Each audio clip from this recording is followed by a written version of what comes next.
Welcome into a Monday edition. It's Reaction Monday here on Main Street Sports Today, presented by Mid-Tennessee Bone and Joint, bringing you the most timely and comprehensive sports talk in the 2 o'clock hour anywhere near where we are. So glad to have you with us and glad you could join us. We've got a lot to get to on this Reaction Monday. Huge weekend behind us of sports and so many questions that are just out there floating around, and we're going to try to answer or at least give you guys some thoughts on that today. We've got Bruno Reagan, who will talk NFL playoffs with us, probably get his thoughts on a lot of different things, including his future with the USFL. He's a member of the Memphis Showboats. So until March 13th, Mo, I can be friends with him. After that, no more. At least until the end of the year. I don't know, man. with that new logo and that color scheme that they've got, it's nice. I'm really excited about. I guess I'm as excited about minor league football as you could be, as I could be. Yes. We'll talk to Wes Rucker as Tennessee goes down to LSU, gets a big win over the weekend as well.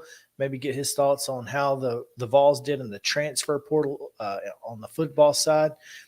There's a lot to unpack there with what's going on in Tennessee. So we'll talk to Wes, and we react to everything that happened over the weekend. So plenty to get to. It's going to be a great show. Thank you guys for being with us. We will not waste any time, because we don't have time to waste in this segment as we give you the weekend's results and today's schedule, and we do it on the Rundown. This is the Rundown.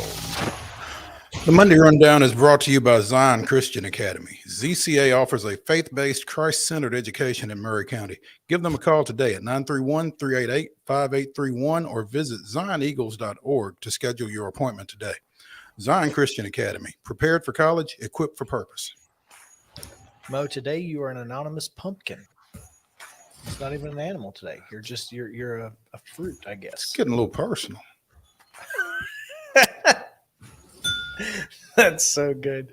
Girls basketball action from Friday. It was Beach defeating McGavock 60-23. Brentwood Academy down CPA 45-41. Cane Ridge 50, Laverne 38. Cannon County 32-31 winners over Westmoreland. It was John Overson 45-39 over Centennial. Rossview edges Cheatham County 52-50. It was Clarksville 69, Springfield 39.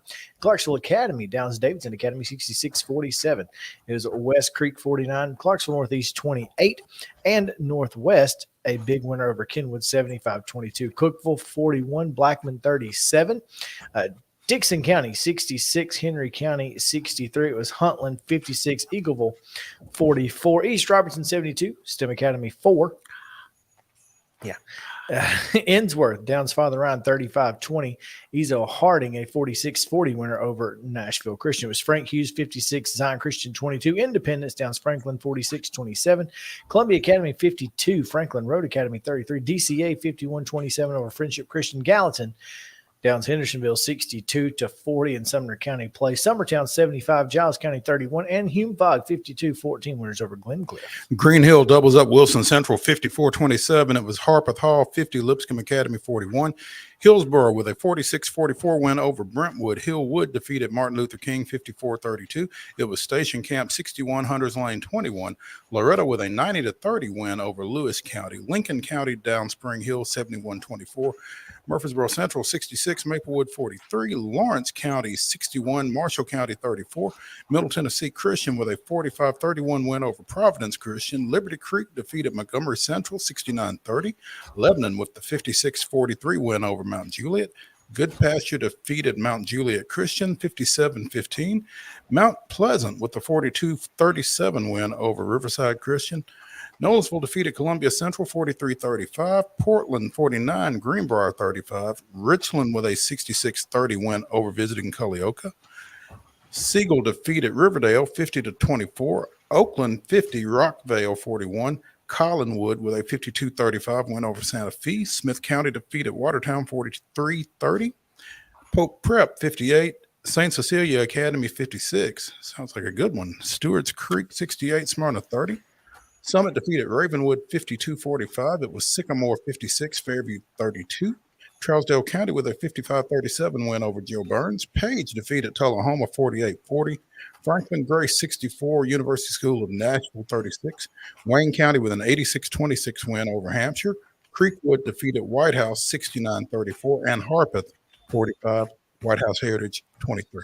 And boys action beat down McGavock 77-33. It was Hillsborough 50, Brentwood 37.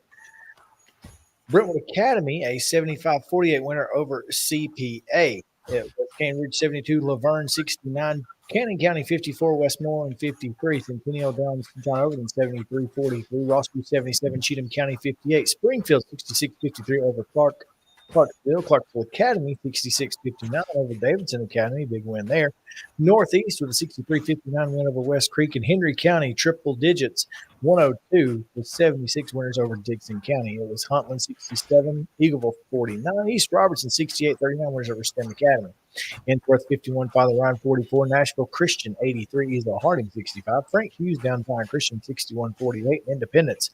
A big third quarter propels them to a 63-40 win over Franklin. It was Columbia Academy 68-39 winners over Franklin Road Academy. Friendship Christian 68-53 over Donaldson Christian. Gallatin 56, Hendersonville 41. Giles County big winners over Summertown 89-61. Glencliff 89. Hume-Fogg 89 a popular score today. Green Hill 59-35 over Wilson Central. Hill Woods 54-49 over Martin Luther King. Station Camp 61-44 over Hunters Lane, and Loretto a 67-56 win against Lewis County. Spring Hill with a 80-73 win at Lincoln County. Murfreesboro Central defeated Maplewood 56-46. It was Lawrence County 62, Marshall County 46. Montgomery Bell Academy defeated Lipscomb Academy 57-42. Knowledge Academies with a 64-34 win over Merrill Hyde. Providence Christian defeated Middle Tennessee Christian 51-41.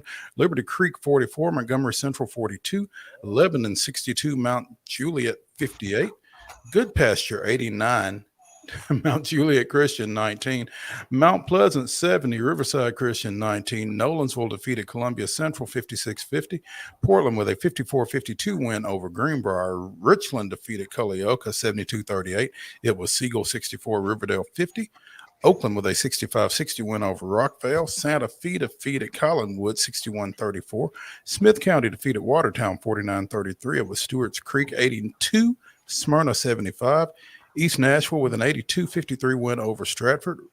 Ravenwood defeated Summit 66-46. It was Fairview 63, Sycamore 36. Trousdale County 66, Joe Burns 63. Page with a 46-34 win over Tullahoma. Franklin Grace defeated University School of Nashville 56-53. Wayne County 67, Hampshire 25. Webb of Bell Buckle defeat 64, Battleground Academy 51. Creekwood with a 69-58 win over White House, and Harpeth defeated White House Heritage 49-42.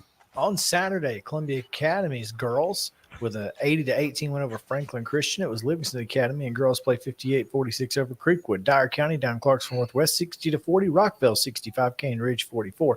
McEwen was a 53-19 winner against Santa Fe, and Ensworth down Sparkman of Alabama 57-51. And boys play, it was Arlington 59, Clarksville Northeast 56. Woodford County, Kentucky, a 72-70 winner over Beach. It was Columbia Academy getting the best of Franklin Christian 75-51, and Creekwood 56-53 winners over Livingston Academy. It was Dyer County 68, Northwest 61. Franklin Road Christian 75-15 winners over Lighthouse Christian of Antioch. Santa Fe downs McEwen 74-61. Ensworth a 49-48 winner over Sparkman of Alabama. And Upperman was a 70-59 winner against Franklin Classical. Women's college basketball action over the weekend. Belmont defeated Missouri State 75-66. Middle Tennessee State with a 68-50 win over Louisiana Tech. Arkansas Little Rock 42, Tennessee State 36. Lipscomb 65, Central Arkansas 57. Austin P with a 61-52 win over North Alabama. Florida defeated Vanderbilt 73-55. It was Belmont 101, Southern Illinois 45. Tennessee with a 68-65 win at Missouri. Trevecca downs Hillsdale 56-54. Cumberland 77, Lindsey Wilson 63. Campbellsville 94, UT Southern 49. Fisk takes 2 out of 3 over the weekend, defeating Southern New Orleans 75-36 and Wiley College 76-71, falling to Rust 71-65. And in junior college women's basketball, Cleveland State defeated Columbia State 76-52, and Chattanooga State defeated Volunteer State 74-47. Men's college action 77-56 was Tennessee over LSU. It was Vanderbilt 85, Georgia 82. Belmont, big win against Bradley on the road, 78-76. Eastern Kentucky down to Austin Peay 74-59. And Little Rock got the best of Tennessee State 89-77 in a sweep. Middle Tennessee State goes on the road, gets a big win against Louisiana Tech 68-51. Lipscomb, big win over Bellarmine 69-49. Hillsdale downs Trevecca 77-36. And Lindsey Wilson gets Cumberland 77-64. UT Southern edges Campbellsville 76-74. In overtime, Fisk downs hosts Southern New Orleans 71-66, and then falls to Wiley College 63-55. Not sure what their score was against Rust. It was not reported. In junior college play over the weekend, Columbia State was a 68-59 winner over Cleveland State, and Chattanooga State put up 102 against Vol State in a 102-84 win. In NBA action, tough losses for the Grizzlies. Go on the road, lose 2 by 3 points. Lakers get them 122-121, and the Suns 112-110. I will tell you, they were down 85-63 in the third quarter to Phoenix last night, though. However, they got to 112-110 is crazy. Yeah. So, and I don't know because heck of a comeback. turned it off. You had to quit watching that. Yeah. The Preds went up 2-0, went down 3-2, 1-5-3. So streaky. Peaks and valleys. There you go. Here we go. Today's high school basketball schedule. All of these are doubleheaders. All of these are 6 o'clock starts for the girls, except when otherwise noted. Clarksville Northeast is at Clarksville. Dixon County is at Franklin. Christ Presbyterian Academy is at Franklin Road Academy. Zion Christian is at Franklin Road Christian in Murfreesboro. Siegel is at Laverne. Clarksville Christian is at Pleasant View Christian. And at 6:30, Knowledge Academies is at Dayspring Academy. In the association, the Grizzlies still on the road. They got that back-to-back that we talked about with Mike Wallace at Sacramento tonight. That's a 9:30 tip on NBA TV, and that is your rundown.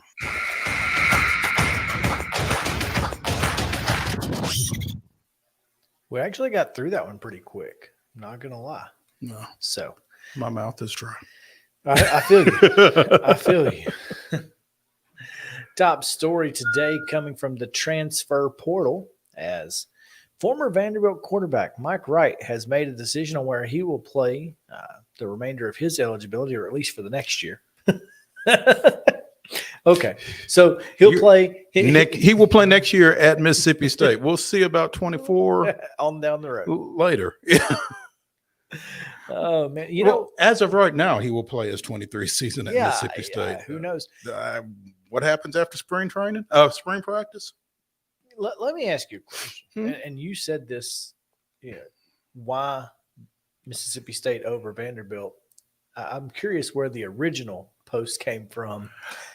Do The you remember? original post was when a Vanderbilt commit decommitted from Vanderbilt to commit to Mississippi State. That was the original Facebook post that sparked the latest one earlier today. And the ironic timing of that. Yeah, is This. So, first of all, if you're Mike Wright, Mhm.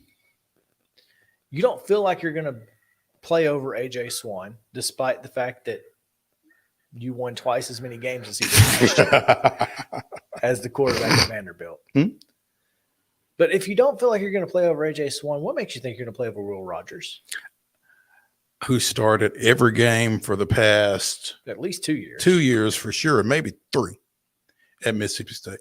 Maybe you feel like fresh eyes on the quarterback position with, the coaching change at Mississippi State. Maybe he was recruited by Mississippi State by Zach Arnett out of high school. I mean, I don't know. That doesn't seem like a logical landing spot for someone looking to play.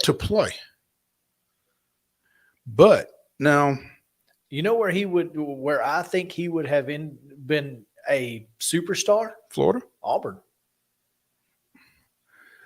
Auburn has a lot of quarterbacks. Yeah, but they don't have ones who have won big games in the SEC. Is Finley still there? I think so, but who knows? He's not going to play if he is. Well, who is Ashford? Yeah, Robbie Ashford's a starting quarterback right now. Do you feel like Mike Wright could beat Robbie Ashford? 100%. There's zero doubt in my mind that he's a better quarterback than Robbie Ashford. And I like Mike Wright. I do too. I think he is a quarterback that can win football games In the SEC. Southeastern Conference. Yeah. I really think he is. Now, here's the thing. I think he can beat out Will Rogers if he's given a chance. And that's, there's a lot at Mississippi State right now because obviously Zach Arnett is stepping in for the late Mike Leach. I lost his last name there. Well, we're talking about Mike Wright, so you can get mixed up. How tied are you to Will Air Raid. Rogers? Yeah. In general, how tied are you to that offense? And it's going to be interesting because they had 3 quarterbacks transfer out here over the last few weeks. So this spring, the only ones that they would have had on the roster, apparently, according to 24/7 Sports, are Will Rogers and former Ravenwood quarterback Chris Parson, who I didn't realize was going in at the break, but apparently has. But Mississippi State's offensive coordinator is former Appalachian State offensive coordinator Kevin Barbay. They hired him away from the Mountaineers. He's led both Appalachian State and Central Michigan to top 35 offenses. I don't know exactly. I don't know exactly what his offensive style is, but they certainly did spread it out and throw the ball around. But I will say this: I think Appalachian State has kind of been an RPO type. I was going to say offense. I think it kind of fits more Mike Wright's style then, and it Will might, Rogers. yeah, and I think it might fit Chris Parsons' too. style more than Will Rogers as well. So 2 seasons at Vanderbilt, right through for 20 touchdowns, 10 picks, right around 2,000 yards while splitting time with Ken Seals, with AJ Swan, it would be interesting to see what he can do if he is the guy somewhere. I'm curious. We might have to spill this over into our next segment because I'm curious what Bruno Reagan thinks about Mike Wright's transfer. So let's take a break because Bruno is standing by. We'll take our first break of the day, and when we come back, Bruno Reagan talks a little NFL playoffs and more. As you see there, the Memphis Showboats logo we were talking about earlier. Yeah, man, I love that logo. It's good looking. So we'll be right back on Main Street Sports Today. Stick around.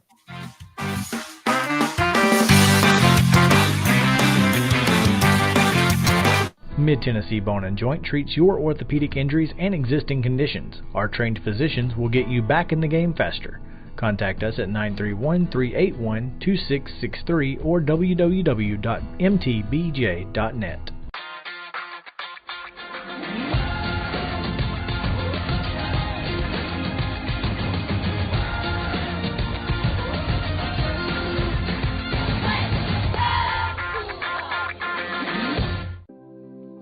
Custom Stone Handler supplies over 600 distributors and suppliers with quality stone products. Along with River Stone, we produce and distribute over 100 building, landscape, and other bulk products. Our goal is to provide quality products, service, and partnerships to ensure our customers' success. We firmly believe that the measure of any person or company is how they treat other people and customers. Give them a call at 931-490-4990 or visit CustomStonehandlers.com.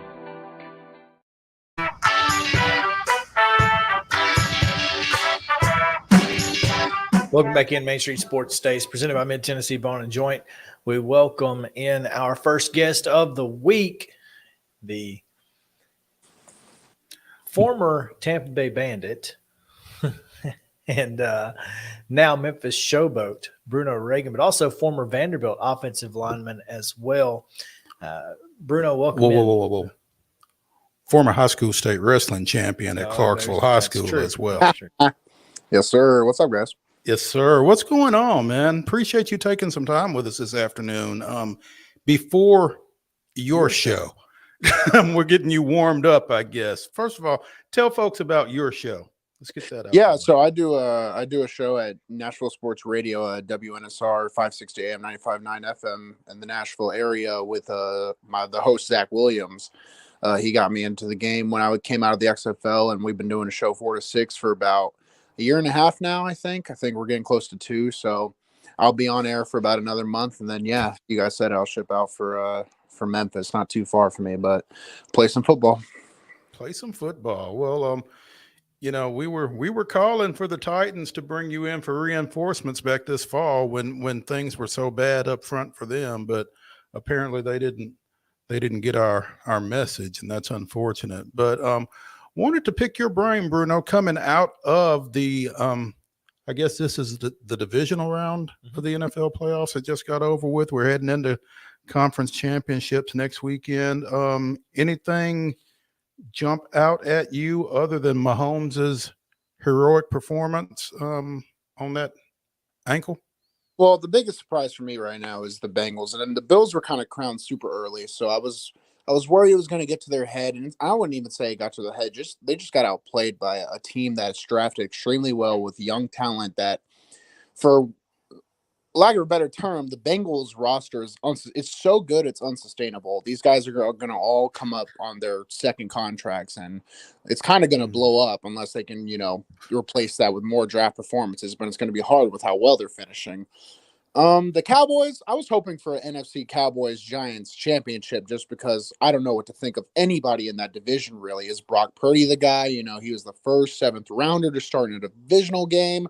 And he makes it look like light work. He stands in there like a vet. I'm sure it helps having a bunch of veterans on the line, and your left tackle is the best in the game, and Trent Williams.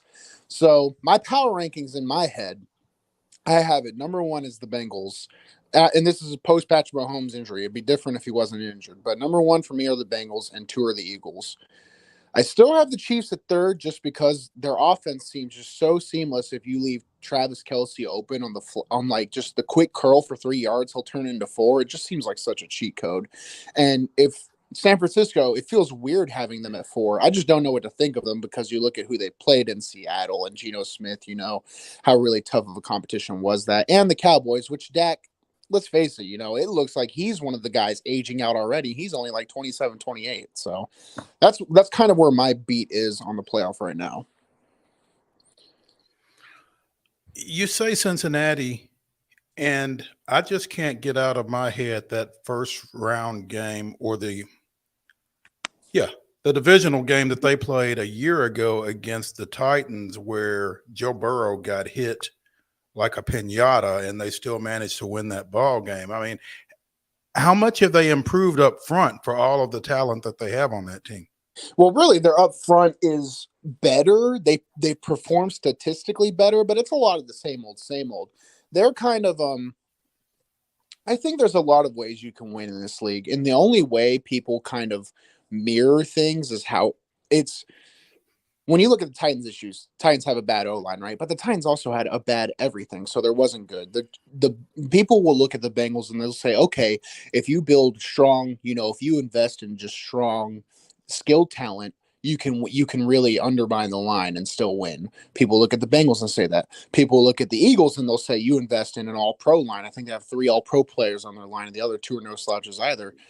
If you invest in an O-line and you look at this team, they'll succeed. So it's just kind of like, I guess, really buying into your culture for a few years there. The Titans were like, hey, if you can invest in a running back and win at a high level. Now that's starting to trend the other way. But I think for the Bengals, they haven't really improved anywhere, which if you're a team that found a way to get that close to a Super Bowl championship like they did last season, I think your job isn't really even to improve. It's just to kind of replicate that similar success, which they've managed to do. It looked a little weird in the beginning of the season, and then the young talent got hot. Well, it's a lot easier to mask some of those problems when, for my money, Joe Burrow is a top 3 quarterback in the league and maybe top 2 behind Mahomes, and that's iffy. I mean, it is a little easier to mask any issues when you've got a guy like Joe Burrow who, one, can stand in there and take 9 hits and deliver a win at the end of the game. So, it makes it a little bit easier for the Bengals. And look, I think this is just proving that outside of the 49ers, it's a quarterback-driven league, and you got to have a quarterback who, one, doesn't turn the ball over, i.e. Brock Purdy, and 2, doesn't get rattled when things go wrong. No, you have a great point. I think the thing with Joe Burrow is like if you were talking top 10 quarterbacks before this season, he might have not even made a lot of people's lists. The thing that makes guys like Joe Burrow and Tom Brady different from guys like Herbert and stuff. Herbert seems like a great guy, but he also seems like a guy who takes the coaching super strict. I think the best quarterbacks who are the leaders, the quarterbacks are the CEO, leaders, head figures, most paid players on the team, right? So Joe Burrow, when he talked about last year on the Nelk Boys podcast of all places, about their sack issues, those young men asked him, hey, Joe Burrow, you got sacked a lot. What do you tell the guys? And he was like, well, I look at sacks differently. He's like, I look at sacks as trying to extend the play and trying to make something out of nothing so hard on these 3rd and longs that the sack was really inconsequential to the statistic. And a lot of quarterbacks, they probably get coaching is different everywhere. Some coaches are like helicopter parents. Some coaches, like if you coach Tom Brady, you're basically talking to the wind. He does whatever he wants, right? Joe Burrow, which makes firing their offensive coordinator a little odd, but it does. Continue. Well, so when you got Joe Burrow, he is a guy who seems to look at the ways of winning, to understand where to find value where other people might not, and where to mask what other people would blame. So if people are blaming this and that on the Bengals failures, and he can see it from a different picture, he's like, really, this isn't the problem. And he probably knows where the problems are in his head. It's a really meta way of describing it, but it's just a way to find ways to win instead of looking at things like, oh, coach told me this is our game plan. I'm going to be a soldier and strap up. I think that's why guys like Joe Burrow have such great playoff success over a guy like Justin Herbert. Justin Herbert has all the arm talent in the world. He's big, he's tall. I mean, as far as a prospect, he can't, he beats Joe Burrow on every level. But does he think like Joe Burrow? Does he act like Joe Burrow? Does he, if Joe Burrow loses the game, Joe Burrow's like, man, that sucks, but we'll be back. I think there really is something to that. If any wrestler out there in the world will tell you, the sport is like 90% mental and 10% physical. And there's a ton of physical work put into it. Quarterback's the same way. How you approach quarterback, it can be done a million different ways, and you can win a million different ways. Hell, Eli Manning found a way to win 2 Super Bowls, right? But once you find your way, you have to commit to it. Be stoic in it, because if you don't believe in your own BS, no one else is going to. Sometimes that's part of what leadership is. It's just buying your own BS, going with it, and people will follow you. And if you have 53 people on the same page, that's a hard train to stop. Bruno Reagan, former Vanderbilt offensive lineman, current sports talk show host here in the Nashville area, joining us here on Main Street Sports Today, presented by Mid-Tennessee Bone and Joint. Bruno, you spent some time in that Kansas City camp, spent some time around Mahomes, not an injured Mahomes, but spend some time around Patrick Mahomes. What do you think the chances are of him playing this weekend in this AFC Championship game against Cincinnati? Man, ankle sprains are no joke, man. And part of what makes Mahomes so elite is that he can keep his eyes downfield while using his peripherals to manage the pocket, right? Now he's not going to be able to have that movement. I think it's going to be hard to keep Mahomes, the competitor, off the field. But I would tell Mahomes this as like a player, there is a good chance you hurt the team more than help it in your current situation. So you can go out there and feel it out. But if the performance is too much of a hit, you might have to give it up. And it sucks because if you're going to make that decision, you want Chad Henne to get the reps right now with the first team as much as he can. That's a tough situation to manage for Kansas City. If Patrick Mahomes wants to go, I'd personally let him go, because this dude's on a different level. He's like the one step above Joe Burrow somehow, if there's any quarterback that is in this league right now. So if he wants to do something, you let him do it. I don't think there's really no way to over-injure a sprained ankle. You might injure something else trying to compensate for it, which is scary.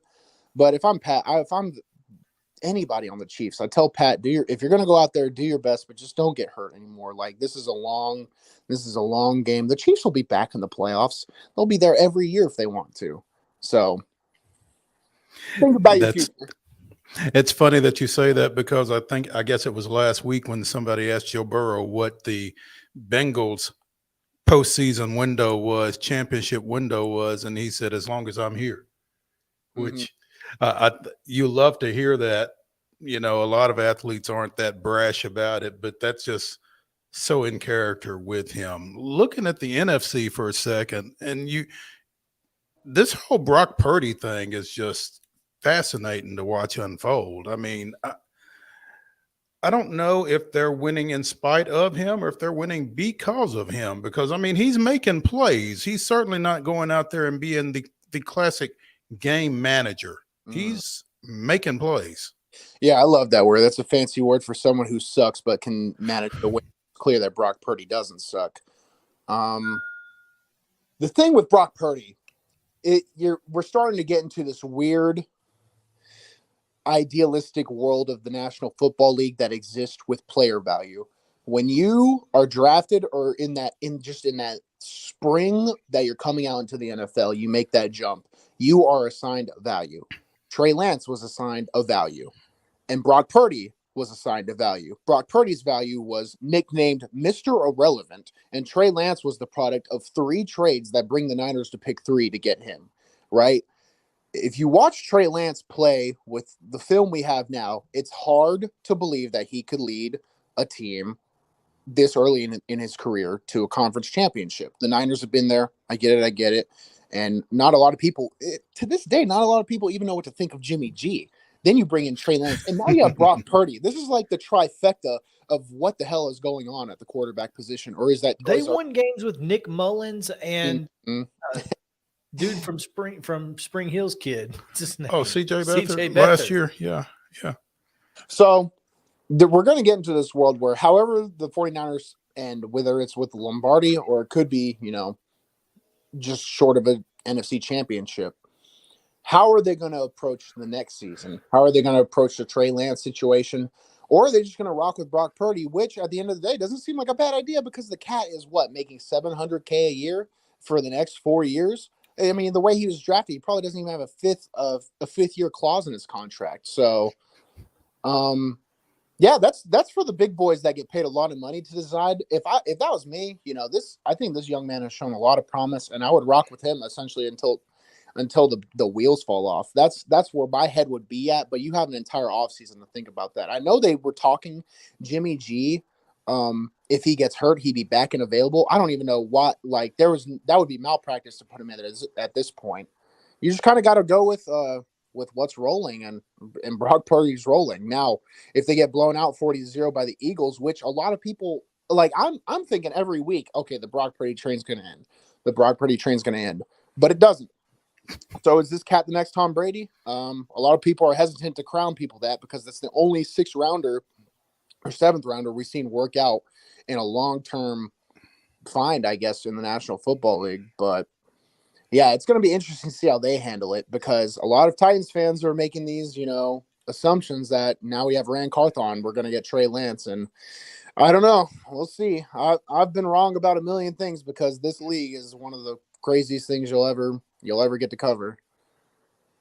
It's true. And, for the Eagles, if you go back to when they made the decision to go with Jalen Hurts and all of the naysayers that came along with that, this has to be a really good moment for that franchise and for Jalen Hurts. I mean, this is a guy who has kind of he hasn't failed upward because he went from a guy who was replaced in a national championship game to Oklahoma, ends up getting drafted to the Eagles, and now has led his team to the NFC Championship and one of the most impressive seasons that we've seen in a long time. What makes Jalen Hurts and this Eagles team so dangerous? What I said earlier about 53 people playing on the same page, it seems like the Eagles have really adopted this idea. They've found a way to get on the same page. Now, in the history of football, we have kind of fell for the trap of attributing a team's success to one person, aka the quarterback, and the adverse, the exact opposite. We have also attribute a team's failures to one person, the quarterback, which may be that there's always a nuanced answer. There's an answer in the middle. Jalen Hurts has proven that he's a starting quarterback in the National Football League, which is something that people have questions about. And if you follow anything about Lamar Jackson and the Ravens, he's going to have to answer those questions even after a potential MVP season for the rest of his life. That's just the struggles of a dual threat. And let's face it, black quarterback in the league, they're always going to be questioned. I think there's something to that. But if you're, I would say an unbiased person, you would know that the Eagles have something long-term with this young guy. Could he be taller? Yeah, probably. But the dude's jacked, can run, can absolutely launch a rocket, has threats on the outside, has a great offensive line. All the pieces are there. If he wasn't successful, there would be people calling into question, and rightfully so. But he's played up to the level and beyond, which is why he was considered for the most valuable player in the National Football League. There you go. Are you surprised to see any of these teams in the NFC or in the conference championships, or did you foresee that these 4 teams could all potentially get there? Yeah, I'm honestly a little bored with the matchups we got. That's why I was hoping for a Cowboys-Giants, because these are 4 teams I think everybody kind of had penciled around. Maybe people were a little down on the Niners coming in. A lot of people have been waiting for the Niners downfall, and it hasn't happened. The Eagles were the NFC East in its entirety was a massive surprise this season. The Eagles with how dominant they were, the Cowboys and Giants with how, they got in and were competing, and Washington almost got in too. So I think the NFC East in the playoff entirely has been a surprise. The Eagles are my biggest surprise. I used to be an Eagles hater for a long time. I thought their coach was pretty corny, but when you find success in the National Football League, no matter how corny or cringy or something is, you see someone that finds success, you find out what they're doing right and apply it to yourself. So you can't hate on that. Absolutely not. Bruno, just before we let you go, I want to say we'll be rooting for you. I will be rooting for you and you only. When it comes to Memphis, but explain the rest of that so he knows, understands. He knows. He knows. He knows I'm from Birmingham. Okay. But I will say this: USFL season 2 seems to be going well. I hear there was or is an announcement today about Ford Field as one of the northern hubs, which is huge news for the league. What are you most looking forward to in year 2 of the USFL? Man, being out of that trash can Birmingham is going to be nice. Yeah. No, but the thing about this spring football stuff that's important. The thing about the spring football stuff that's important to, I think, understand is for a lot of these guys, this is like it's kind of like the JUCO of pro football in a way. It's a lot of these guys' last chance.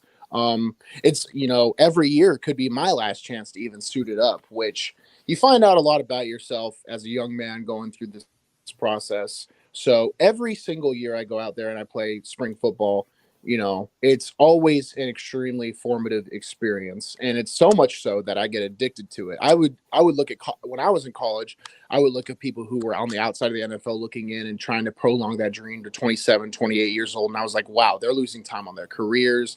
They're losing time on their resumes. These guys probably should give it up. And now I find myself in that position, and I can see where they were coming from. One of the things that I think drives us as, men in this world is having a dream.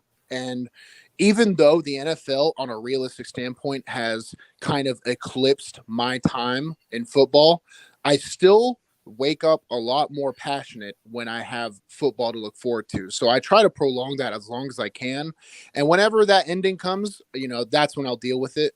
But I've managed to find a way to keep playing football into a pretty old age for football, 26, 27, enough for people to look at Kurt Warner and be like, he was 27 when he started playing, which is insane, which is not insane, but I guess it is insane. So it's been a blessing. I look forward to whatever happens. Hopefully I don't tear my MCL this time, but I'm in a lot better shape. So I'm looking forward to it.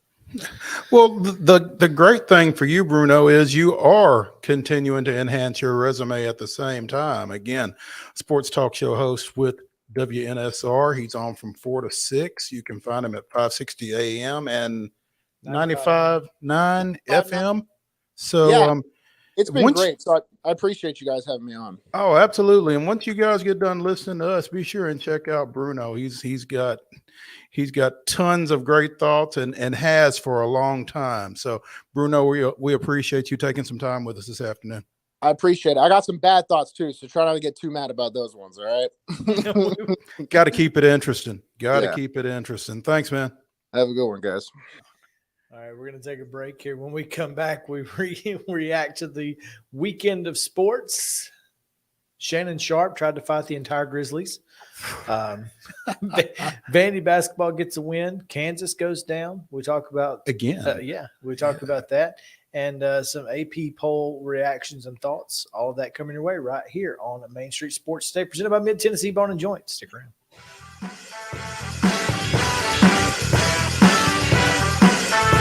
Jones & Lang Sporting Goods here in Columbia has been outfitting teams, officials, and anybody else from T-ball to college for 50-plus years. Be sure and check them out at 931-388-8060 or online at jonesandlang.com. Jones & Lang Sporting Goods, the look of a winner. Zion Christian Academy, ZionEagles.org or 931-388-5731. You can schedule your appointment. Go tour their campus. It is beautiful over there, and you're definitely going to want to see it. Again, it's ZionEagles.org. Give them a call, 931-388-5731, and schedule your tour today. A game without a crowd is just a scrimmage. A performance without an audience is just a rehearsal. Without your presence, high school sports and the performing arts aren't possible. Ensure that these essential extracurricular activities continue to enrich the lives of students in Tennessee. Purchase a ticket to your local high school's game or performance. This message presented by the TSSAA. Mid-Tennessee Bone and Joint has been the official sports medicine provider for Maury County Schools for more than 40 years. We specialize in orthopedic service, and our Ortho Quick Walk-In Clinic lets you bypass the ER. Visit us online at www.mtbj.net.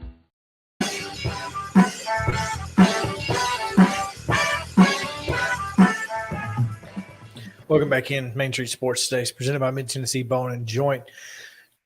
Reacting to the weekend of sports, Mo, we start with Shannon Sharpe and Dylan Brooks got into a bit of a word match. A shouting match. It eventually got to that. Yeah. Eventually, it was a shouting match at on the Friday night Lakers Grizzlies game that we mentioned earlier. The Lakers did win 122-121. Shannon issued an apology today. Within his apology, said it doesn't matter what Dylan Brooks said or how many times he said it. I shouldn't have reacted the way I did. So it was kind of a tongue-in-cheek apology, but also, he's right. It doesn't matter. I don't know who said it first. I don't know. It depends on who you ask. Because I mean, if Dylan Brooks said it responding to your mama, Shannon Sharpe, then yeah. But regardless, I think Shannon being the fan and Dylan being the player, Shannon was the one creating what's the word I'm looking for? The diversion, the whatever. Yeah. He created the situation. He created it. Yeah. Because it doesn't matter what Dylan Brooks said. You're the fan. You just sit over there and watch. Nudge your buddy and laugh at him. Mm-hmm. Ha, look what that dumb kid or whatever. Listen, I don't care who showed up at what point. I think Unc could have took him. Could have took who? All of them. Have you seen this man? I've seen that man. I've also seen Steven Adams. Yeah, but I don't know. I'm telling you, I don't think it would have gone well for anybody. I think it could have been a big mess. Unc got that old man strength though. Well, yeah. And he's from the South. It's a little different around here. But Steven Adams is from New Zealand. Yeah. I mean, that dude wrestles animals and stuff. What is he pointing at? I don't know. I don't understand. So wanting somebody to come over there, I guess. I don't know. But, I mean, maybe he's saying he stepped out of bounds right there. Yeah, that's probably what he was saying. Yeah. Who cares? The game's over. That sweater has certainly made news, though. The rounds, hasn't it? That's a heck of a sweater. It's a $3,000 sweater, apparently. I'm not. I mean, it's a good looking sweater to me. Yeah, I like but I was impressed with his apology. Yeah, I mean, look, you don't have to come out. Look, it is what it is, and here's the thing: Shannon Sharpe is he's a media pundit. He's a figure like us, yes, and I get that. Well, not like us, not quite like us. He's making a lot more money, but that's kind of, that's kind of his persona, right? Mm-hmm. And he's also an athlete. That competitiveness never goes away. Mm-hmm.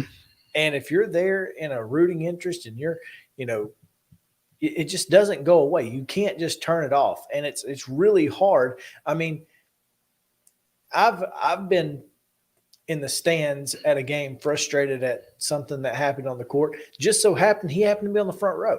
Yeah. You've If not he been had been close If enough. he'd have been in row 7, nobody would have cared. Right. So, it is what it is. But thought that was interesting. Very, very.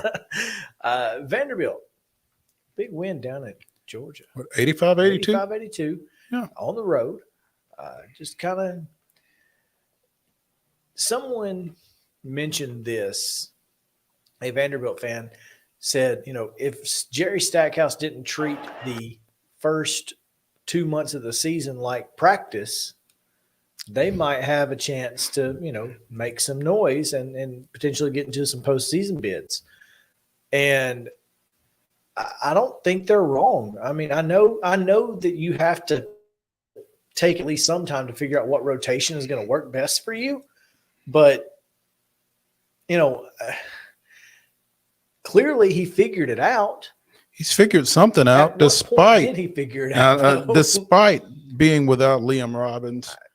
They go down there and get a win, and that makes them what? They are 3-4, 3-3 in the conference. What are they? I'm not entirely sure. Yeah, 10-9 overall, but they've won 2 of their last 3 now. Yeah, And I mean, let's be honest. This is a team that has kind of they're going to beat somebody they're not supposed to beat. No, they're 3-3, and they're going to be a team that you don't want to see in March because they can. Well, I think they're a team that you don't necessarily want to see now because Manjon is coming on, and they're scoring. Well, I just mean they're going to end somebody's season who needs to get to the quarterfinals, semifinals of the SEC tournament in order to to really get themselves off that bubble. And Vanderbilt's going to basically end that for them is what is going to happen. And so, yeah, big win for Vanderbilt. Congrats. Georgia had been 10-0 at home.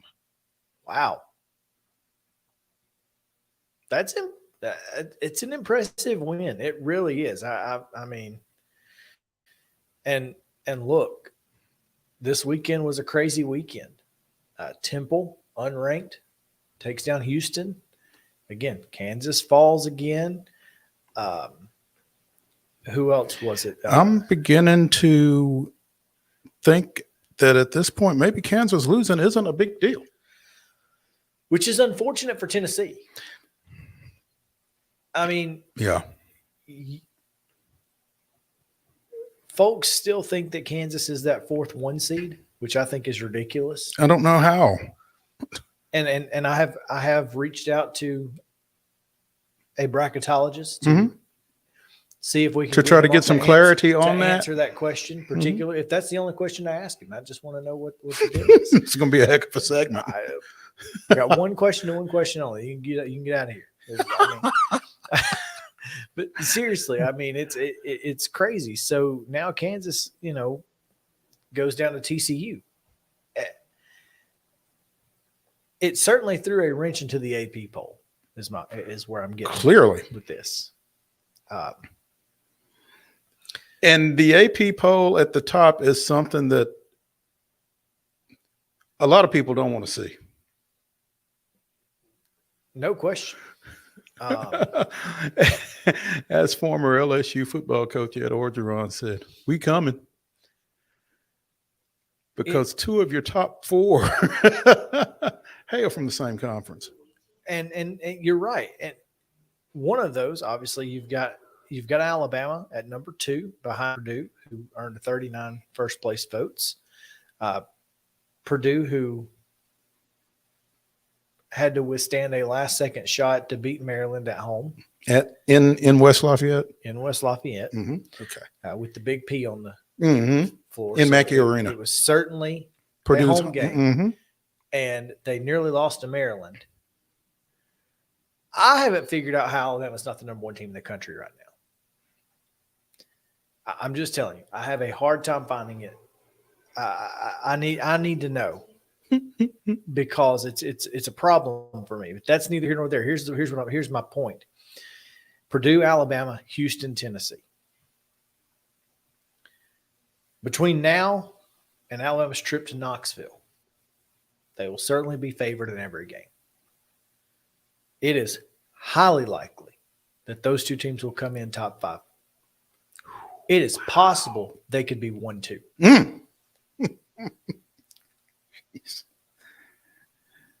That's nuts. If Tennessee and Alabama are number 1 and number 2 in the country, when In they either play, order. it doesn't matter. If they In are basketball. in basketball, In basketball. they may have to play the game inside Neyland Stadium. Seriously, they may have to change venue, put it on a naval carrier in the Tennessee River. Seriously, like it's going to be the biggest thing to come out of. It's crazy to think about. It's insane that Alabama and Tennessee could potentially be. The fact that they're both top five is insane. And Tennessee, by virtue of that massive win down at LSU, nice jerseys and all, didn't help. Did not help. Did not help. Yeah. We talked about it.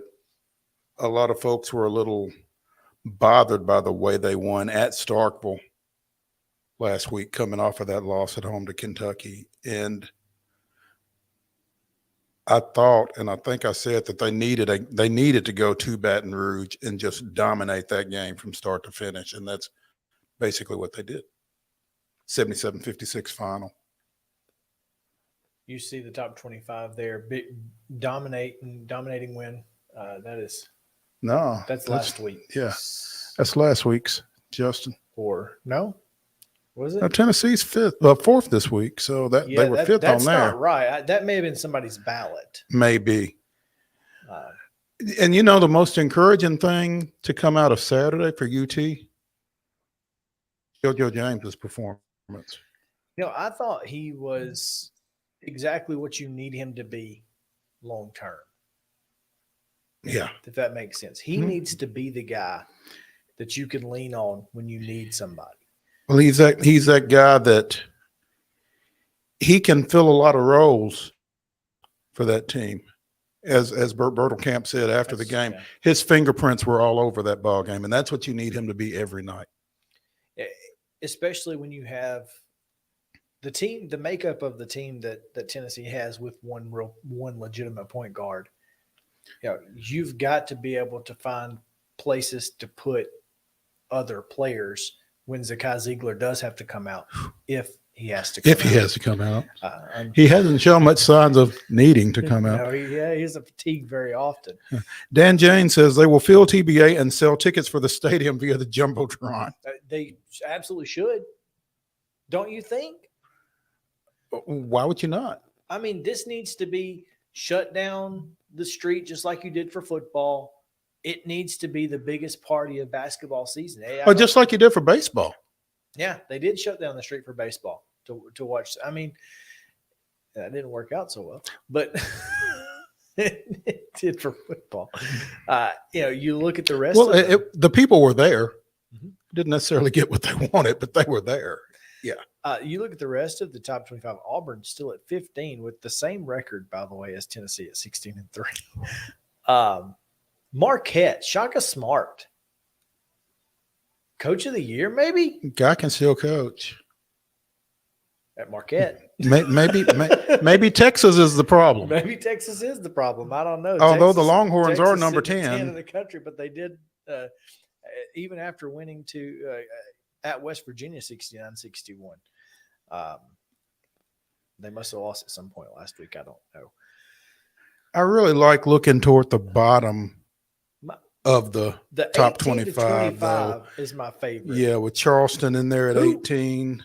The Colonial League? What? Come on, Charleston. Let's go. Charleston, Florida Atlantic in there at 21. St. Mary's. Kind of. Yeah. They're kind of getting to a perennial top 25 team. Providence, though, that's an old school one right there. Mm-hmm. I can remember when Providence was legit Providence and Princeton, all those teams, DePaul, In New Mexico coming in at 25. the Mountain West. Go ahead. Excuse me. Duke, just outside. Indiana, just outside. North Carolina, just outside. It's interesting, man. Kentucky receiving votes. Kentucky is receiving votes. Three of them, Three. to be exact. Memphis got a vote to be in the top 25. So, you kind of look at this and you say the future potential matchup of Tennessee, Alabama in the top 5 is something that I am very much looking forward to and praying to God one of these two teams doesn't screw it up. Do we know when that game is? I'm pulling up the schedule now if you don't. I'm pretty sure it's early February, like in the next 2 weeks.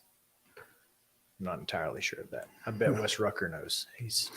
Wes Rucker probably has it committed to screaming at us. memory. Yeah, he's He's probably like, guys, it's right there. But either way, they're going to be favored. Both teams will be favored all the way through. Unfortunately, it's a midweek game. Yes, it is a Wednesday game. Yeah, it's February 15th. Okay. That's unfortunate. Technically not early or late February. It's mid. It's mid. Mid. So- But the game will not be mid. No, it will not. No, it will not. All right. Well, Wes is standing by, so let's go to it. Let's mention real quick before we do go to Wes. Oh, that's right. Yeah. Women's. Speaking of the top 25, the women's top 25 is out as well, and it has a familiar name finally in it. Let's give it up for Rick Insel and the Lady Raiders, who have now won, 14 straight? they have. And come in at number 23 in this week's AP Top 25. So Took them long enough. as Louisville continues to fall, by the way, Yeah. unfortunately, the signature win not looking so great right now. Well, I guess when you are 16-2, Doesn't matter. no, you don't necessarily need a signature win. But congratulations also to Rick, ESPN's Women's Basketball Coach of the Week this week. Congrats. So, yeah. Big honors there. Big honors there. All right, now we'll take that break. When we come back, Wes Rucker, 24/7, joining us, talk a little Tennessee basketball, whatever else we can come up with. Sure. So stick around. Main Street Sports Today, presented by Mid Tennessee Bone, and join us back after this.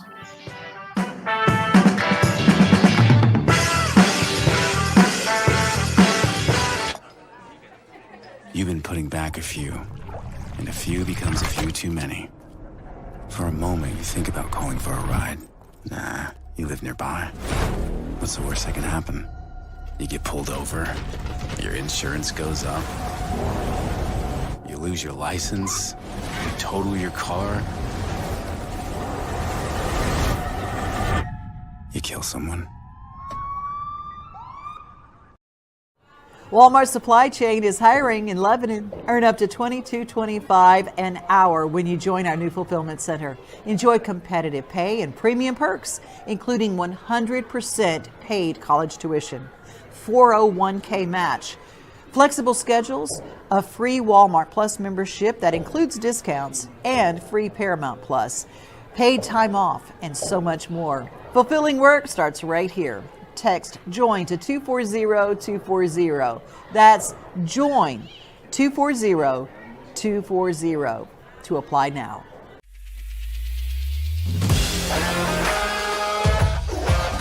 Hockey in Music City just hits different. It's one big honky-tonk party. It's the sea of gold in the crowd. The goals, the saves, the celebrations. It's an experience like no other. Don't miss a minute of the action this season. Visit NashvillePredators.com/tickets to get your seats today. That's NashvillePredators.com/tickets. And we'll see you at Bridgestone Arena.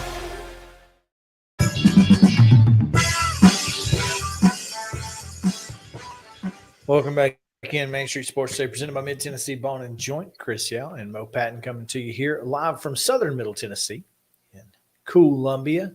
the dimple of the universe, as they like to say. We'll talk to a native of the dimple tomorrow, and should have plenty to talk about. Should have plenty to talk about as Middle Tennessee State voice of the Blue Raiders, Chip Walters, will join us. So looking forward as he to does that, every Tuesday. As he does every Tuesday. Except when it's not Tuesday. Except when it's Wednesday. But that's okay.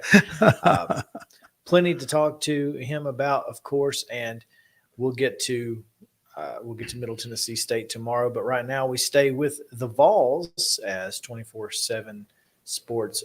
Wes Rucker joining us now. Wes, what's up, man? Hey, what's going on, fellas? How are we? Doing well, man. Doing well. We were talking a little bit about that Tennessee LSU game from Saturday. What did you see out of that you liked? I think it was good that Tennessee went out there and took care of business. You know, it's been reported a little bit, and I've reported it. Obviously, Ben McKee, my coworkers, reported it. Other guys have reported it too. Tennessee's really been under the weather the past couple of weeks, and I know that probably happens to most teams a little bit this time of year. So it's not the end of the world. But I don't know what it is, if it's a flu-like thing or some COVID stuff. I don't know what it is, but they've definitely been under the weather the past couple of weeks. Uros Postage couldn't play on Saturday. Tyreek Key couldn't play earlier in the week, and he came back. Vescovy was sick, but he played. Phillips was sick, but he played. But they went out there and they took care of business, right? LSU is a team that's, I think, got a good coach. I think people who know basketball in this area obviously should know, Mac McMahon, Knoxville area native, did a really good job at Murray. I think he's going to do a good job at LSU. But he's got a team in transition right now, a team that doesn't shoot the ball very well. And against Tennessee's defense, that's a really bad matchup. But anytime you go out there on the road in this league, it's tough. And Tennessee went out there and I think really looked pretty dominant for the first 30 minutes. And did that team need to look dominant again as they try to get the bad taste of that Kentucky game out of their mouth and everybody else's as well? I think so. I've said it before. I think this is potentially, and metrics kind of say this too, this might be the best Tennessee team of this century. I really do believe that. The problem is, and it's a big problem, is that if this team could play like an NBA type postseason where you played a 7-game series, I don't know that any Tennessee team that I've covered would beat this one in a 7-game series. The problem is that's not how postseasons go in this sport, right? You lose one, you're done. And this team, when it is bad offensively, it is really, really bad. And that it just takes one in the postseason. It just takes one. And that's kind of the thing that I can't get out of the back of my mind. And maybe that's not fair, but I just think this team, if you go 3 games, 4 games where you're great offensively and one where you're really, really bad, doesn't really matter in the NBA. It matters a lot in college basketball. And so this team's got to figure out ways to overcome moments like that, because this defense is like being born on second or third base. They just got to put the ball in play and they're going to win most of the time. But sometimes offensively, about once every 3 or 4 weeks, they just don't do it. And I mean, you said it all right there. And every time there's a Kentucky game, or every time there's a Michigan game like the second round last year or whatever, it clearly becomes an issue again. And that's where BVS comes from, right, Chris? That's exactly where it comes from. Oh, I think so too. Syndrome. Because you think about that Kentucky game, and again, I don't want to dwell on it. They've played almost 20 games, and that's one of them. But you have games where you don't make threes, right? Like we all know that. The Golden State Warriors have games, well, more lately, but where they don't, make a ton of threes. Tennessee, when it goes bad on offense, it won't make a layup, and that is the problem.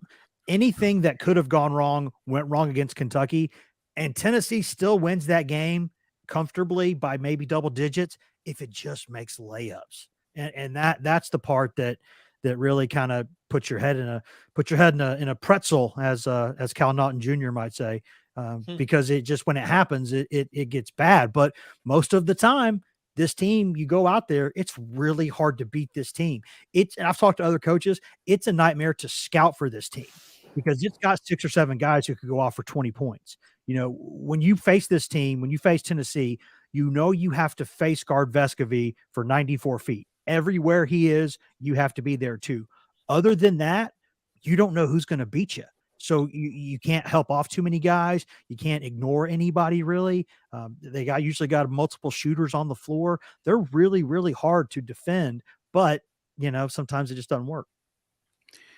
Wes, I know coaches don't care about the top 25, especially on January 23rd, but is that a loss that kept them from being number one in the country? Probably.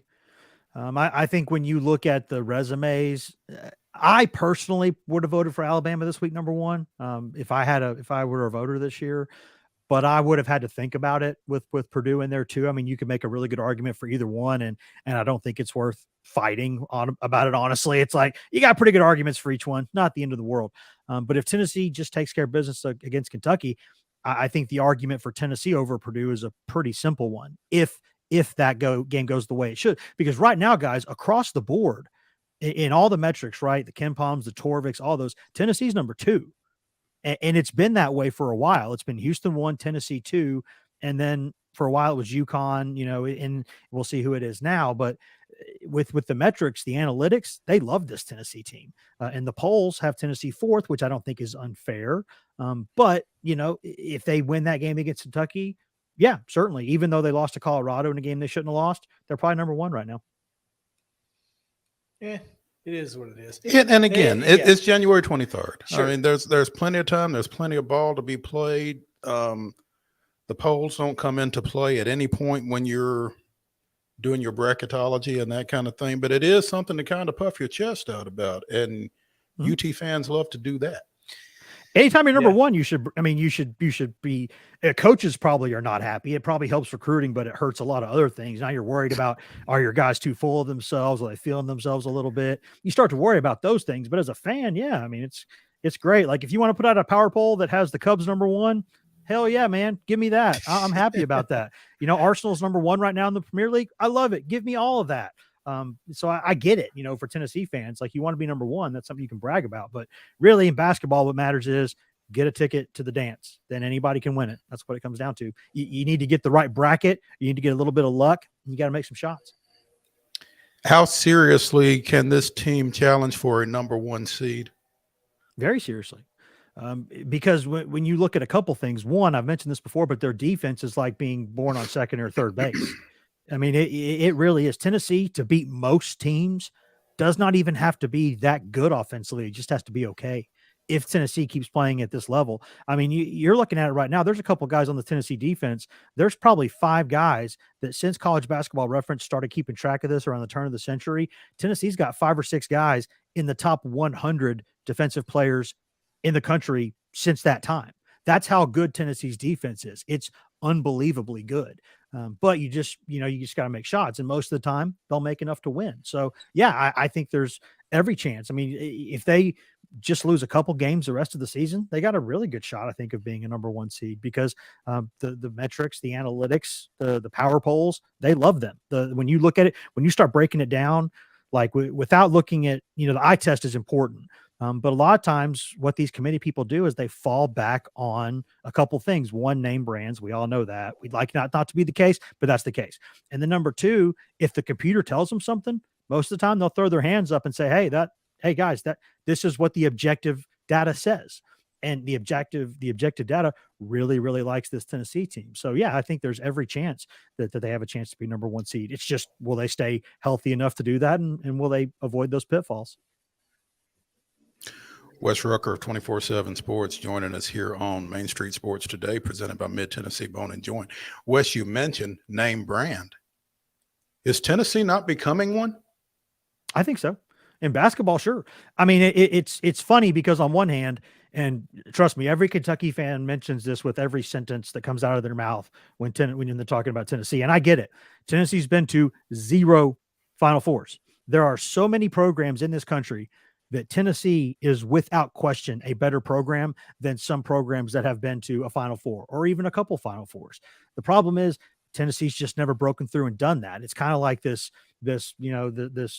white elephant or this ghost they're trying to chase. Something's always gone wrong. But yeah, I mean, when you look at it, I think in the past, 7 or 8 years, no team's won more SEC games than Tennessee. Tennessee's been ranked pretty much every season. Tennessee, other than a couple of awkward transition years, Tennessee's been a really good program for a while now. It's recruiting every year at an elite level. You look at even this year, the 3 or 4 kids they got in this class, as soon as Tennessee got them, people started looking at them and they went, whoa, these are some fast risers. And they soared up the charts because, look at what Tennessee did with some of those Schofields and Williams types and Jordan Bone types. They can give you problems. They are a very, very, very, very good basketball program. They just have to get there when it matters. It's kind of like, in a way, kind of like what the Bills have been the past few years. It's like, they're good, they're elite, but you got to do it when it matters. And that's going to be the hang up for some people. And those people are not necessarily wrong. But the NCAA tournament is many things. It's in my opinion, the NCAA tournament in basketball and like the UEFA Champions League are like the 2 best, most exciting, the things I get most excited for every single season in sports. They're unbelievable. But in college basketball, that's not how you determine the best team. You do not determine the best team based on putting 64, 68 teams in one single elimination tournament. That's just who's hot at the right time, who's got the right matchups. If you want to determine who's the best team, do it the way the NBA does it. But there's too many teams in college basketball to do it that way. So what we get is something that's imperfect, but really, really, really exciting and really fun. But that's the playing field. That's what you got to do. And if you're Tennessee, people are going to keep doubting you until you do it. And that's just, they're not wrong. It's how it is. This is how the sport is set up. You got to break through. And when you look at the overall aspect of this Tennessee program, with game day coming in for Texas, that's obviously a big deal. I'm sure the Rick Barnes, storyline has nothing to do with that. Yeah. Hey, did you guys know he used to coach there? I've heard. So there's that. I guess my biggest thing is, what does Tennessee need to do, to kind of keep the momentum going? Because obviously Rick Barnes isn't going to be here forever. How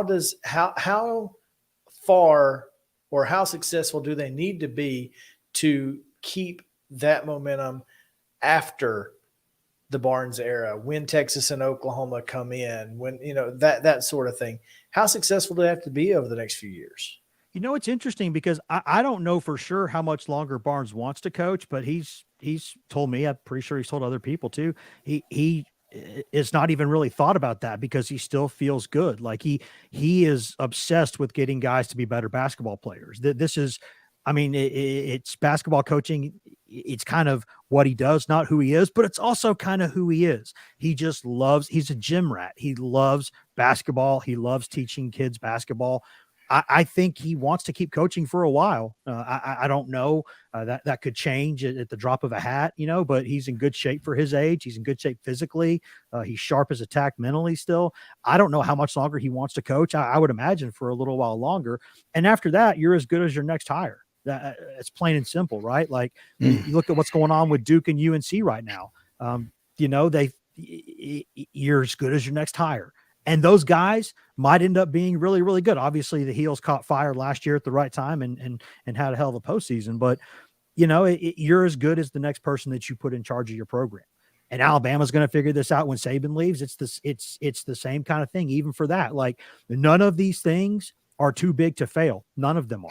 You have to get the hire right. And if you don't go in there and get that hire right, it's not going to matter. But if you get the right hire, and I think we got to give Danny White some credit here.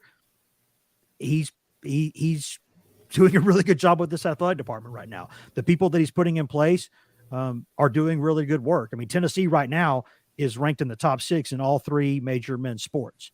That's incredible. That think about that. That's so impossible almost to do. Tennessee's doing it right now. Now they got to go win some ships, but hey, I think that until Danny White really puts a bad foot forward, I think you have to say, yeah, there's a good chance he'd get that hire right. Well, Josh Heupel proves that. It doesn't matter where your program currently sits, because what Josh Heupel has done in 2 seasons proves that it's all about the coach. Well, and it's all about collegiate level, particularly. Yeah, and it's all about with Tennessee, it was all about the realization that Tennessee had to make, which is we're not going to do what Georgia and Alabama do better than Georgia and Alabama do it, because they are getting they're getting the first picks in the draft every single year. For the most part, they are getting the first picks in the draft. So how are we going to run the same systems they do and do it better than them when our players aren't as good as theirs? You're going to have to coach them up to a ridiculous level, or you can let common sense come into play and say, you know what? I'm going to run something different from the way they do it. I'm going to get a guy, slings it all over the yard, goes crazy tempo. I'm going to do something different so I can take players who you may not think are as good, and I can go beat you with them because I got a system where I can get players you're not getting, and I can beat you with that. So that's all it is. I mean, if you think that you're going to go in there and win like a fair fight, if you're going to go like arm wrestle Vin Diesel or something, you're not going to go in there and just, let's go, man. Let's go. Me and you, mano a mano. No, you got to go in there. You got to fight differently, or you're not going to win that match. Poke him in the eyes, like Larry and Curly. Yeah, that's right. Right, man. Eyes and nuts. Eyes and nuts. You can't lose. Eyes, nose, nuts. That's the way to go. We were talking about Rick Barnes, former Texas coach, Rick Barnes. I hear. I just looked it up. This is his 8th year at UT. How is that still a storyline?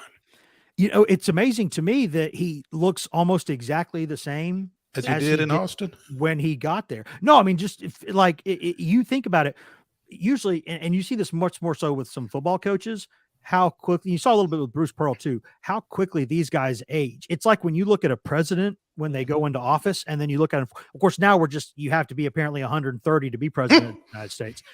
For either party, you got to be like 130 years old. But before that, we used to, have some few younger people do it, and you would watch them age over time, and it's like you put fast forward. I mean, that face right there is the same one basically that came to Tennessee 8 years ago.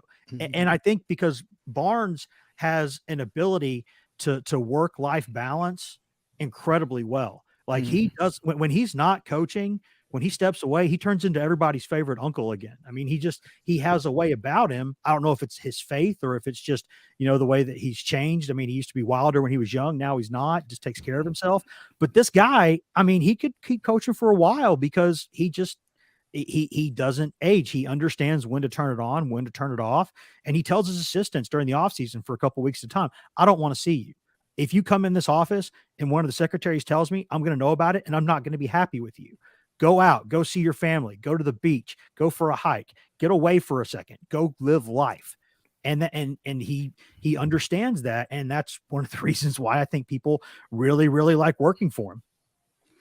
Another reason people really, really like working for him, I think I will never forget when he was at Clemson and he was ready to go toe to toe with Dean Smith in the middle He's of a competitor, man. Yes. And he still to this day will tell you, anytime you talk about Clemson, he's like, hey, you know how big their logo is at midcourt? That was me. That was my idea. He just anytime somebody's mentioned it, even with the Orange Bowl stuff, he's like, hey, you know that court, that thing, that big paw there? That was my idea. So yeah, but I think started this whole thing. Yep, he is. Jeez. And he also, Rick, it's interesting because he is, when the game's going on, he's almost the same guy that he's always been. But he used to be like, he's one of those people. And I do too. I can understand this because I look at myself when I was in my 20s and the way I would act on social media and the way I would act to people. And you're like, did I have to be that way? Did I have to be that way? And you realize that. And I think he did the same thing, right? Like he looked back and he's admitted this. And his daughter one day of all people told him, like, you talk about being a religious man, like, or do you really feel like you're a good Christian man? Like with some of this stuff. And that's when he changed. He made a lot of changes in his life. He did. Like he quit being like the way he was with Dean Smith, that kind of stuff. I believe he doesn't touch alcohol anymore. Like he changed himself because he realized I didn't have to be such a prick. Like I didn't have to, like I could still love this game and be competitive and maybe not get like that. And of course, makes me laugh because I think about, would Tony Vitello ever do that? Probably not. I don't think that's just sort of how he's wired a little bit, but it's I think it's helped Rick Barnes, and I think it's helped him stay so relatively youthful despite his age, being in this really, really stressful position. There you go. Hey, before we let you out of here, we just and I hate to take you much longer, Wes, and take much more time because I'm sure that Hank is begging. He's rocking Hank somewhere. Well, yeah, right now he's downstairs. My mother-in-law's watching him, and I told her just put the Minions on. It'll quiet him for a while. There you go. So it'll quiet down the hurricane. Transfer portal football side, commitment from a couple of BYU kids, Gabe Judy Lally, and I think there's a linebacker. Yes. Keenan Peely. Yeah, their defensive captain at BYU. Okay, I couldn't remember how to say. I couldn't. Who's older than Hendon Hooker? Who's older than Hendon Hooker? That's so we got to hear that again, huh? Oh boy. Yeah, you're going to hear about Tennessee's like AARP middle linebacker next season. Yeah, you're going to hear all about it. That's so good. Oh, you've seen this thing where about Brock Purdy and what Nick Saban told Brock Purdy when he came by. He told him he was average height, his arm strength was average, and all this. Yeah, that's exactly what Bear Bryant actually told Stetson Bennett when he visited Alabama. If you think about it, it's like, hey, and by the time you're done, we won't even have leather helmets anymore. It's going to be a whole thing. We'll have video to watch of games. We might even try the airplanes to travel. There's all sorts of stuff we can do. How big was this offseason in the transfer portal for Josh Heupel? I think it was good. We'll see if it was great, but this year, I think all years going forward now until they change the rules, if they do, you basically look at it as another recruiting window, and but it's one where you're going to lose guys too. So what you want in the transfer portal is a net positive, right? You want to get better, but you definitely don't want to get worse. You want to bring in more than you lose in terms of quality, in terms of all these other things, in terms of positional need. I think Tennessee's done a pretty good job. I think Tennessee has gotten I really love the transfer receiver from Oregon. I think he could absolutely take off like a weed in this offense. I think he could be dynamite. Oregon did not want to lose him. I think they addressed the linebacker position like they needed to with the vet there. In a perfect world, you may have gotten a little bit more up front defensively. I like the offensive lineman they brought in. One guy who I think steps in and starts, and another one, the kid from Texas, who could be a pretty good depth guy, do a lot of different things. I think they've done. Start. Do I think what now? Omar Norman Lott. Is that who you're thinking is going to start from Arizona State? Well, on the defensive front, I think he's going to do a good job. I was talking about the two offensive linemen, the one from Miami, who I think is going to step in and start, and then the one from Texas. We'll see. He's a big kid. He's a smart kid. He's got a couple years to play still. We'll see what happens with him. But yeah, the kid from Arizona. If Rodney Garner wants a defensive lineman, you just check the box and say okay. I think Rodney Garner, what he's done with what he's had to work with since he's been at Tennessee. And he may not be the absolute dogged, like elite recruiter that he was like in his prime, but he's a guy who, if he wants a defensive lineman, you say, yeah, okay. Yeah. You'll make something out of him. And I think if he wants Norman Lott and he really likes him as a player, there's probably a reason for that. He's probably a really good player that he can get more out of. And he's also a guy who will help them with some leadership because they're losing a lot of experience on that unit going into next year. So I think Tennessee in the transfer portal overall, I think they've done what they needed to. Now, did they go beyond that? I don't know. Time will tell. But I think they brought in more quality than they lost, which in Tennessee's situation right now with their momentum should be the case. And it's what happened. Wes Rucker 24/7 Sports. Follow him at Wes Rucker 247. It's real simple. So we appreciate you taking some time, man, and we'll talk to you soon. Anytime, guys. Happy to help. Thanks, Wes. Mo, I like to hear that it's a net positive. Josh Heupel doesn't seem to love living in the transfer portal. I don't think he, really wants. I think he wants to grab a lot of guys that, and develop them. I think, but it's almost impossible. You cannot not live in it. I think some coaches, Sam Pittman has talked about it. Some other guys have talked about how detrimental the transfer portal is to high school recruiting and high school athletes. But at the same time, you can't ignore it. You're putting yourself at a disadvantage if you do. Yeah. And that's the thing. I think, what Tennessee has done and what Josh Heupel particularly has done is found a way to make it a happy medium. I'm not going to go out and get an entire class, but I'm going to go get some depth, particularly in the defensive backfield, which he did, and that's huge. So I'm looking forward to seeing what that does because, listen, Tennessee's defensive front seven next year is going to be disgusting. If they can cover anybody at all, it will be the best Tennessee team we've ever seen. And as disgusting as front seven's going to be, they might not have to cover for very long. Just keep them in front of you until we can get there. Until we can, and I'm telling you, it could be one of the best defensive teams that we've seen in Tennessee in a long, long time. And they are good on defense. Watch out. Watch out. All right, we'll come back tomorrow on Main Street Sports Today, presented by Mid-Tennessee. Enjoy at 2 o'clock. We appreciate you guys. We will see you then on the flip side.